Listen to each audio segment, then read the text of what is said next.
这是这个节目有史以来的第一回。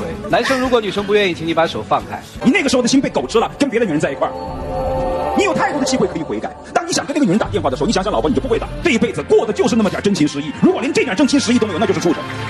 这是爱情保卫战有史以来的第一次，男嘉宾跑去女嘉宾那边，强制把本要离场的前妻抱出来，说不原谅他，不让他下台。这可把涂磊老师和主持人气到发飙了。第一次违反平台规则的背后，这个男生究竟做了什么，让涂磊老师怒斥他良心被狗吃了，连畜生都不如呢？那最后前妻会原谅他吗？大家动动您发财的小手，长按点赞3秒，加关注支持一下，祝您开心快乐心想事成。接着我们一起看看他们有着怎样的情感纠葛。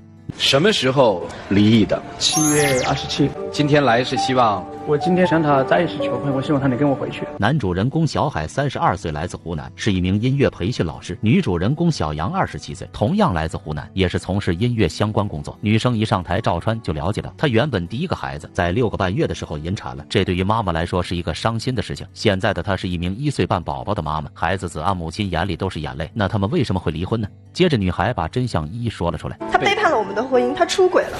这个是我跟你解释了很多次，就连你身边的朋友，你身边的那些兄弟，还有我身边的那些姐妹，他们都知道了。两人都离婚半年了，就因为男生出轨了，但是男生却还是死不承认。因为女孩身边的姐妹朋友不止一次看到她老公跟别的女人走得很近，当时的女人还在第2个孩子的孕期，听到这种流言蜚语，还一脸自信不相信，还说自己老公很爱她，不可能会背叛她。后面慢慢的时间一长，老公经常出去就是2、3天，而老公给到的理由就是出去应酬和工作，可是只终究包不住火的。接下来女友暴露出的一幕，足以证明男生的背叛。他的那个话费单，我发现了他那1个月的话费将近有500块钱。我说不可能会收这么多，你们肯定是算错了的。一打出来，我看到那些，当时我真的是我不知道我自己该怎么想。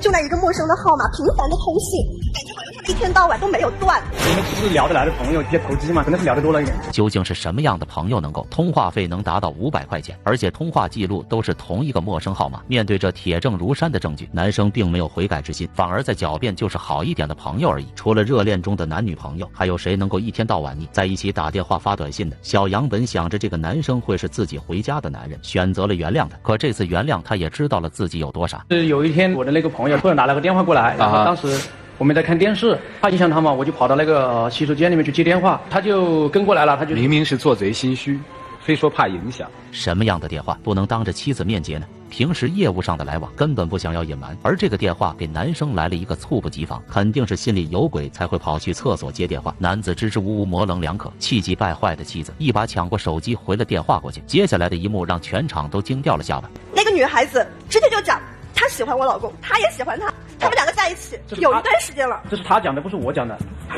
我啥他们俩的心都有。不值当，不值。面对妻子拿出的证据，男子丝毫不知悔改，还说只是对方的一面之词，而他从来没有说过。一气之下，妻子带着不到1岁的女儿回了娘家。这种男的真的就是挨千刀的，难怪小杨说想杀他们的心都有，这妥妥的白眼狼呀！赵川问男子是不是跟那个女孩在一起了，男生此刻还在狡辩，说到人家外地来的女孩子在这个城市打拼不容易，对他照顾一下而已。面对这样的说辞，屏幕前的你会相信吗？连小图都想飞过去给他2个大嘴巴子。我问你，那你为什么还给他送花呢？这是怎么回事？那我再问你，我听你兄弟说你有好几次你跟他2个人一做完活动就双双消失了。妻子逼问下的送花和2人双双消失，足以看出其中端倪。但不管妻子怎么质问，男子就是可以拿出模棱两可的借口来狡辩。这作为一个有家庭的男人来说，对别的女人和护备制一直围着别人转，本身就是严重的问题。本以为这男人就是这么渣，没想到接下来小杨暴露出更过分的一幕。是因为这些，所以你选择了跟他离婚是吗？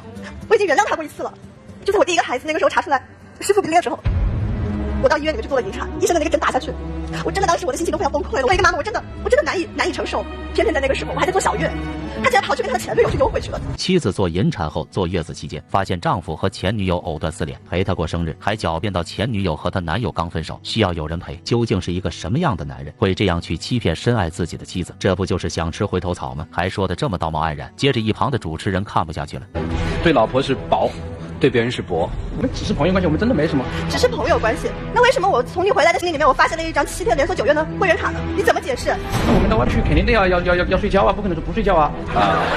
男生的狡辩让人不寒而栗，真的值得再次信任吗？接着赵川问出了女生，既然离婚了，为何还要来到节目组？可怜天下父母心，27岁的女人带着1岁多的女孩，说完全跟这个男人没关系是假的，心里可能有对男人的爱恨情仇，也有为给女儿一个完整的家的想法。本来以为男生浪子回头金不换，换，没想到还是这样烂泥扶不上墙。可男子回来找妻子的理由，竟让人觉得有一丝丝可怜。差不多半年时间了，当时离的时候可能觉得很解脱啊，有着这种感觉。但是现在我才发现，就是我的生命中真的不能没有你。是你生命中是不能没有我呀！你想想看，结婚5年来，什么事情都是我在做呀。俗话说，可怜之人必有可恨之处。这个男生在外面玩了半年，或许已经玩腻了外面的花花世界，现在不知廉耻的想要和妻子复合，又或者是5年婚姻中都是妻子在操持家务，他现在没有免费的保姆，觉得家里不是那么回事了。因为离婚后，男子和那个小三女友在一起了3个月，或许是人家不会做家务，或者是玩腻了，现在想想还是结发妻子比较好。最后女子小杨，那么轻松的你才回来找我的呀？不是那样的，他的2次背叛都是在我孕期。我真的很想问一问在座的老师，就是说，当你们出这样的事情，是不是所有孕期出轨的男人都是值得女人原谅的？面对丈夫2次孕期的出轨背叛，这种男人是不是值得原谅？看女孩哭的眼泪哗啦哗啦，真的让人心疼。真正会心疼老婆的男人，怎么会让妻子哭得那么伤心？最后看看评委老师是怎么看待这段婚姻情感的。首先出场的是周群主持人。我不想说你们该怎么做，我举2个我听过的或者见过的例子给你们听吧。当年在安徽播新闻的时候，有一天，那是一个民生新闻，把我吓着了。一个女人在我们当地的一个5星级酒店从28楼直接跳楼坠下。周群用2个例子说明2人的婚姻，希望大家能有代入感。第一个故事，这个从28楼跳下的女子，原因居然是她杀了另一个女子。经过警察的调查，而间接导致这场悲剧的是那个跳楼女子的老公和那个女子出轨背叛，由于小三的插足，毁了一个家庭，也毁了她自己。更重要的是，跳楼女孩的孩子还在国外念书，而那个无辜的孩子从此再也没有妈妈了。这个故事告诉我们，虽然发生了不幸婚姻，但是后面的选择会直接影响到孩子和自己后半生的幸福。接着周群讲到第2个故事，情况跟你们很相似。她说她发疯的每天晚上开着车到各个酒吧夜总会去找她的老公，哭求他回来，别这样，孩子那么小。这样的经历大概有2-3个月之后，她放弃了，把自己所有的时间和精力放在孩子和自己的事业上，事业做得越来越好，越来越好。她其实跟老公已经分居了有1年了，突然之间那个人回来找她了，百般的哀求，不愿意离开她。第2个故事告诉我们，当婚姻的不幸降临到我们头上，你在苦苦哀求对方或者摆烂，并不会让生活变好，而你恰恰从此振作起来，好运也会随着你来临。当初的你让人随意践踏，现在的你让别人高攀不起，这就是现实。接着是文学作家饶雪漫指出的问题。整个这个过程当中，我们会发现一个特别奇怪的问题，就是男生他一直都没有认错，他一直没有觉得自己做的这件事情有多过分。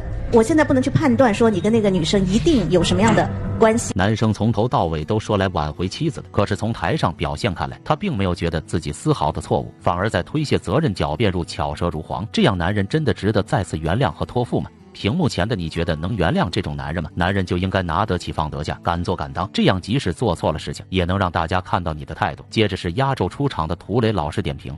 为什么我们看到周围总有一些中年男人在事业稍微好了点之后，总是会有2婚？2婚之后又觉得婚姻不满意，又要回去找自己原来的妻子，这不是犯贱吗？这种犯贱的男人为什么会这样呢？涂磊解释到，这个男人明明知道他没有离婚之前，他知道女人持家不容易，也知道女人生孩子痛，他知道女人心里过得苦，过得孤独。但是只有他离了婚，跟了另外一个女人在一起之后，他才知道原来女人生孩子是那么痛，女人操持一个家是那么难，女人过的日子是那么的苦。涂磊老师言辞犀利，全是重点。接着调侃到赵川当初，涂磊老师出差在外面，发了一条朋友圈，在外出差，老婆不在身边，这个1碗小酒啊，1碗面，老婆你吃了吗？他在后面回了一个酒虽冷但暖了心，话虽少但暖了妻子的心。这句话真的让多少男人汗颜。涂磊老师言传身教，果然爱老婆的男人最帅，疼老婆的男人最有魅力。涂磊的一番话让人汗颜，不知道屏幕前的你是否做到了对妻子的一丝丝关怀与呵护呢？接着涂磊老师大骂到男生，早你的良心被狗吃了。你在外面吃饭，你吃饱了就想想老婆有没有吃；你在外面冷了就想想老婆有没有冷；你在外面过得好，你想想老婆这个时候过得好不好？你为什么不能想想？你那个时候的心被狗吃了，跟别的女人在一块儿，你有太多的机会可以悔改。当你想跟那个女人打电话的时候，你想想老婆，你就不会打。这一辈子过的就是那么点真情实意，如果连这点真情实意都没有，那就是畜生。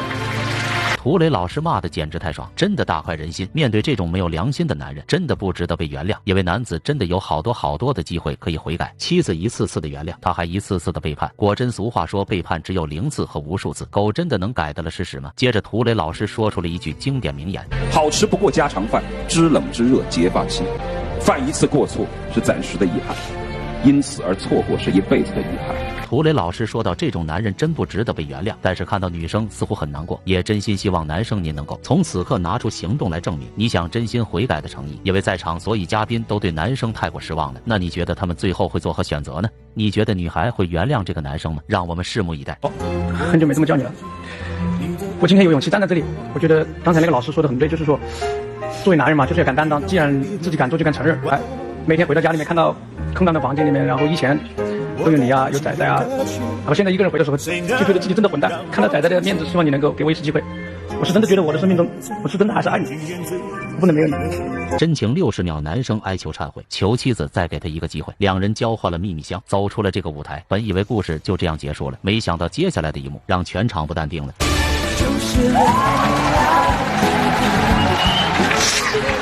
我不能死你。这是这个节目有史以来的第一回。男生如果女生不愿意，请你把手放开。节目规则跟变魔术一样，那跑那儿去了。对，他可以绑着人家不走的。对。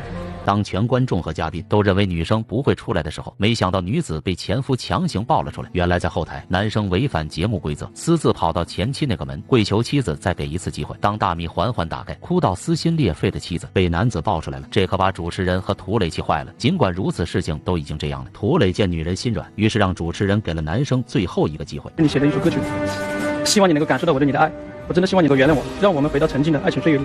知道我为什么特别不喜欢想要回头人唱歌吗？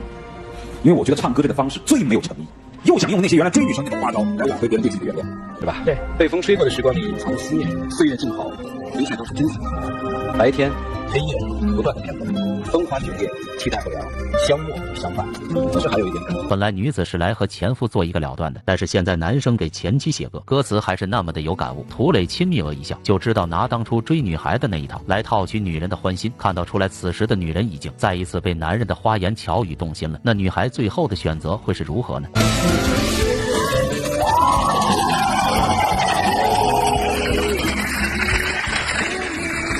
以后还错吗？一定不说声对不起啊！对不起，老婆。不是你站过来，你太不严肃了。来，你鞠一个躬吧。